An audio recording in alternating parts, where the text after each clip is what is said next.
Thank you for being here. That was beautiful, beautiful, beautiful. So hello, everybody on Zoom. I'm so happy to see you and happy to see everyone here. I should turn this around so you can wave to them. Say hello, everybody on Zoom. Hi. And we begin our service today by welcoming the mothers, all those mothers, men and women who nurture our spirit. And we honor, of course, the Earth Mother today that we walk upon and whose rivers we drink. And we honor the universal mothers, our biological ones, but also those ones who have just brought out the best in us, our mentors, the blessing of the ones who see more in us than we even see in ourselves. So take this moment now to say thank you, mother gods, thank you goddesses, thank you angels and saints in feminine form on the outside and also on the inside, those who bring forth those amazing qualities. So today, we honor the mother, the divine feminine, the women in our lives, our friends, sisters, aunties, grandmothers, moms, wives, parents, co-parents, step-parents, female co-workers, child care providers, babysitters, teachers, and mentors. All those who nurture, men and women, who give birth to the divine feminine qualities of gentleness, compassion, and intuition. We give thanks for everyone who has ever helped us to feel, to trust our gut,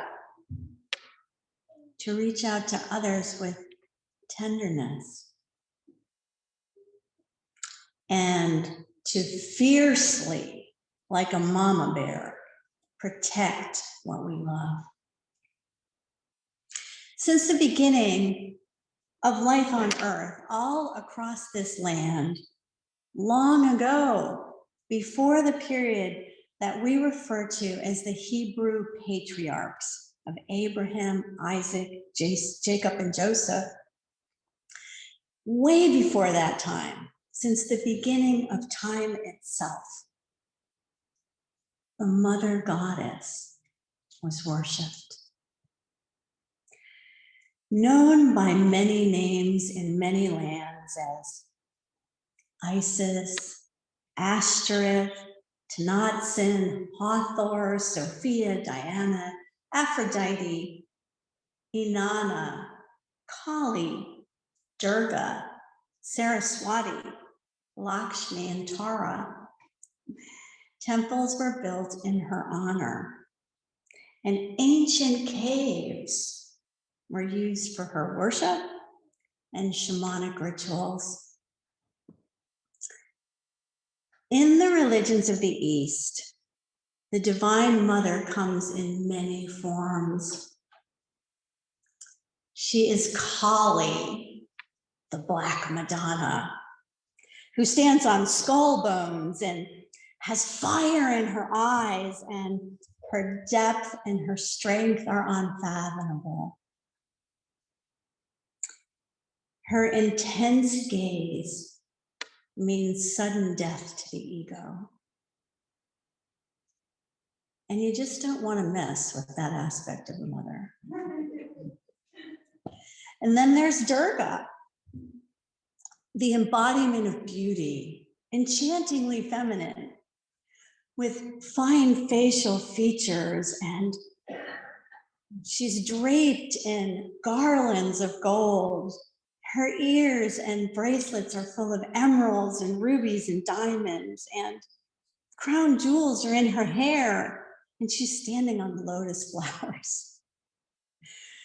And in her 8 arms are deadly weapons, representing her capacity to destroy the demons that oppose virtue and integrity. But when you look at her face, what you see is beaming light and love and compassion. She's showering us with the blessings. Her Holiness Ma Yoga Shakti Saraswati Shiromani, lovingly known as Mataji, which means beloved mother, explained the meaning of Durga. She says, Durga is a symbol of energy. And since the universe is born through energy, it's called mother. We're all born from a mother. Therefore, the power which has given birth to the universe is known as mother. Shakti, energy, Durga. In the book of Revelations from the Judeo-Christian Bible, we also have these different depictions of the mother.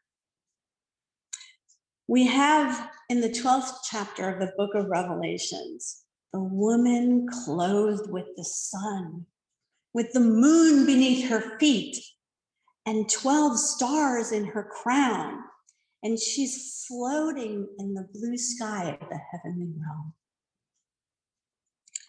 We also have the great whore, who sits on the many waters, holding in her sacred bowls all the inequities, the trials, and the tribulations of humanity. She contains in her golden bowls the history of the pain and the suffering of earth since the beginning of all time.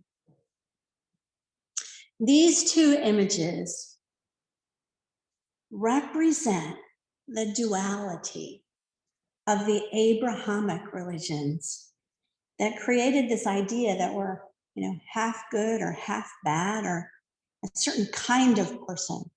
It's one-dimensional, or at least it's half this, half that. But we are now evolving beyond this to a more holistic, holographic vision, to a more integrated perception of ourselves and the whole universe.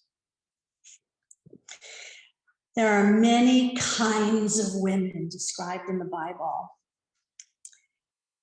Mostly in the book of Proverbs, we find the strange woman who could be loose and dangerous, and men are admonished not to go near her.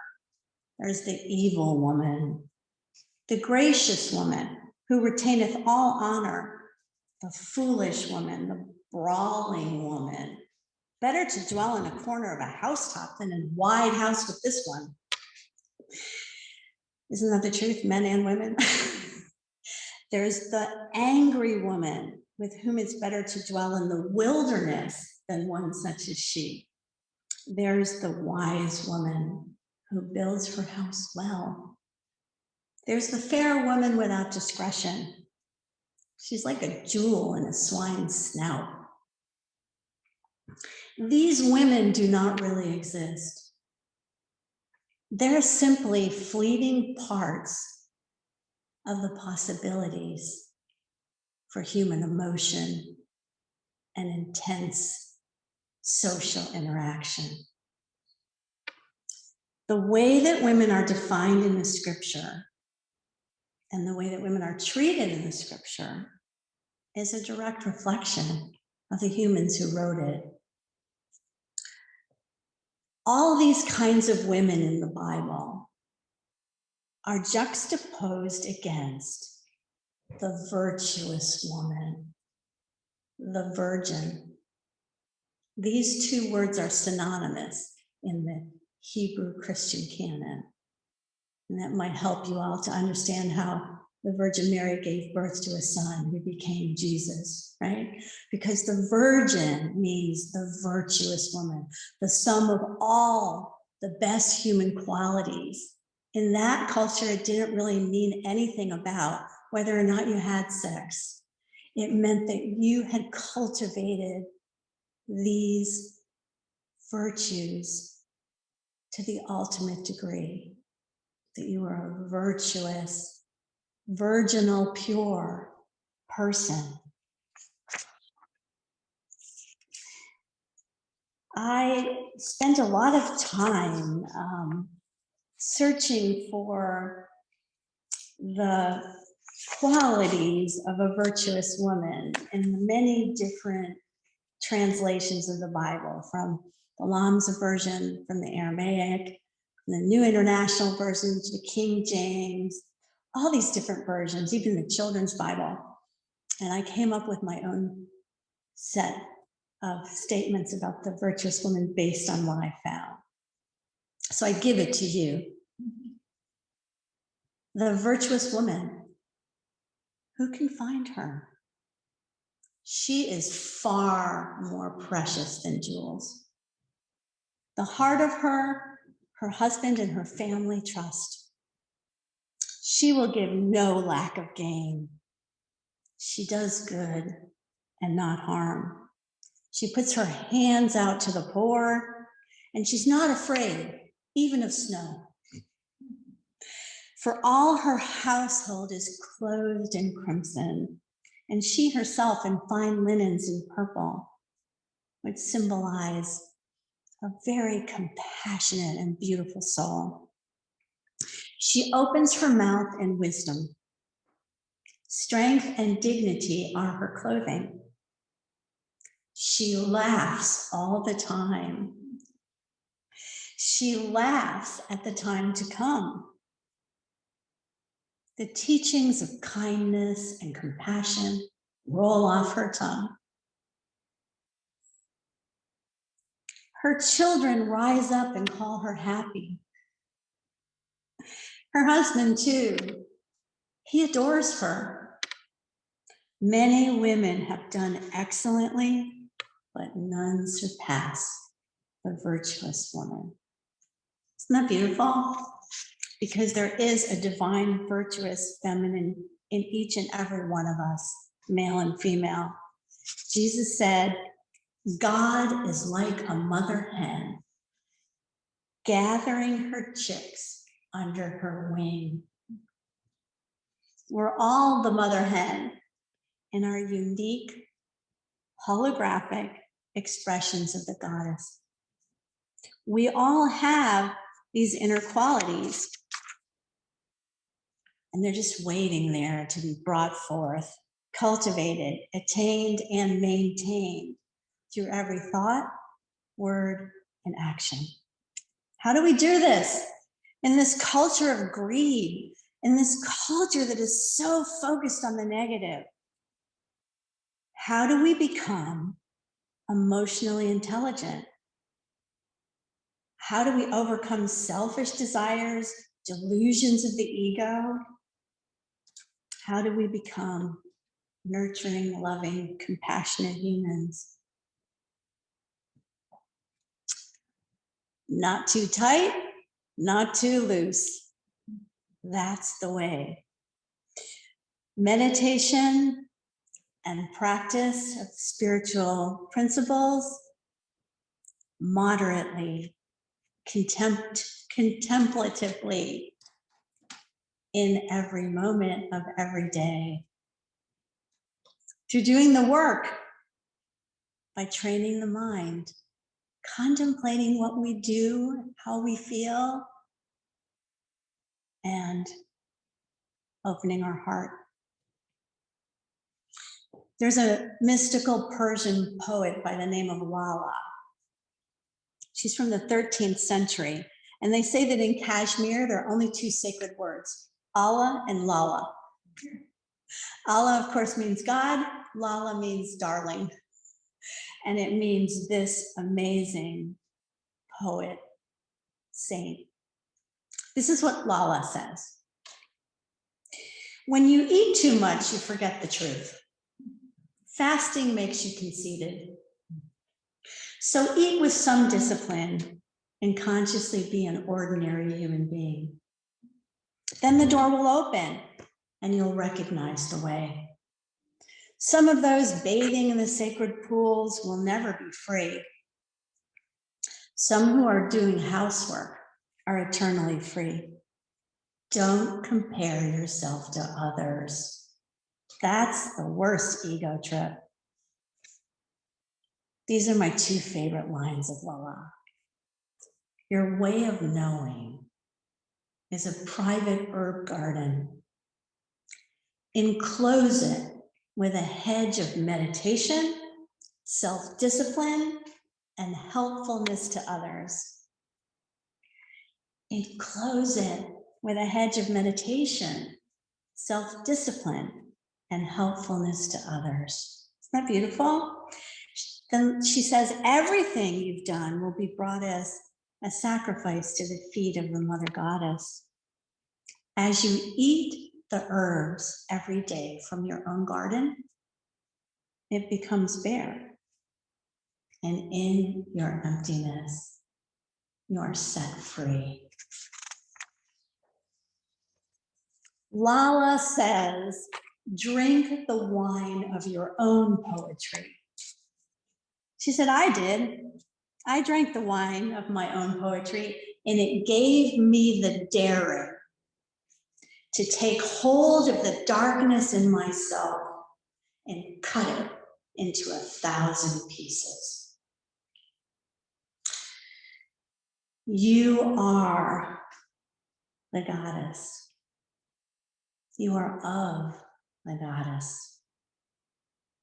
The great divine mother lives and breathes and has her being in you and all around you. Now that's worth celebrating. Happy Mother's Day.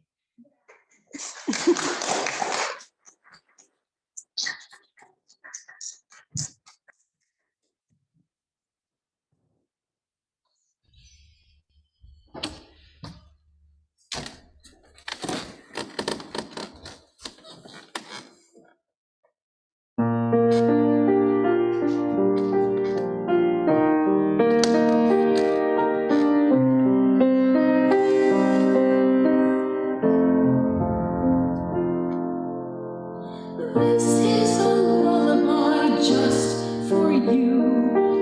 All you do is listen to.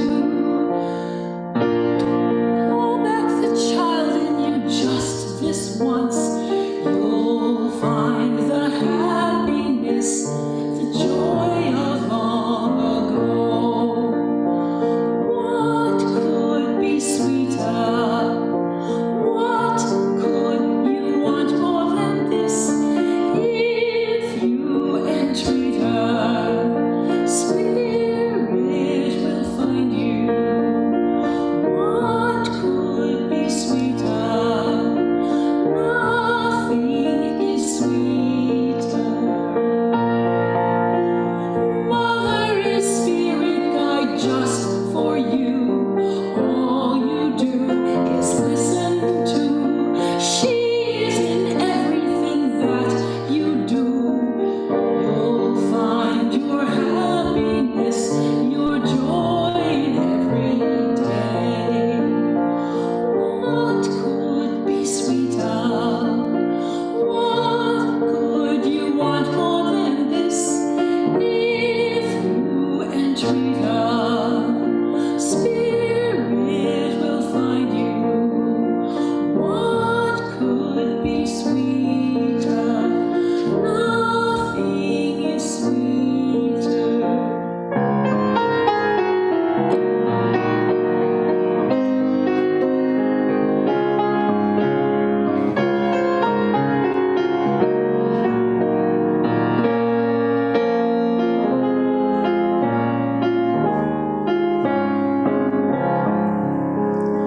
What could be sweeter? What could you want more than this? If you entreat her, spirit will find you. What could be sweeter? What could you want more than this? If you entreat her, magic will find you. What could be sweeter? What could you want more than this? If you entreat her, mother within you.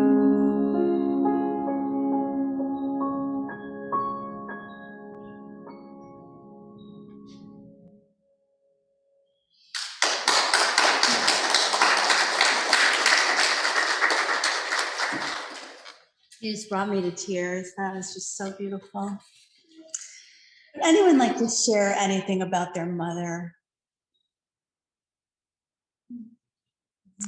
How about if we just hear your mom's names? Just say it out loud. Maybe. That's beautiful. Do it again. Maybe. How about our grandmothers? Maria. So we give thanks for all our moms and grandmoms and great grandmoms.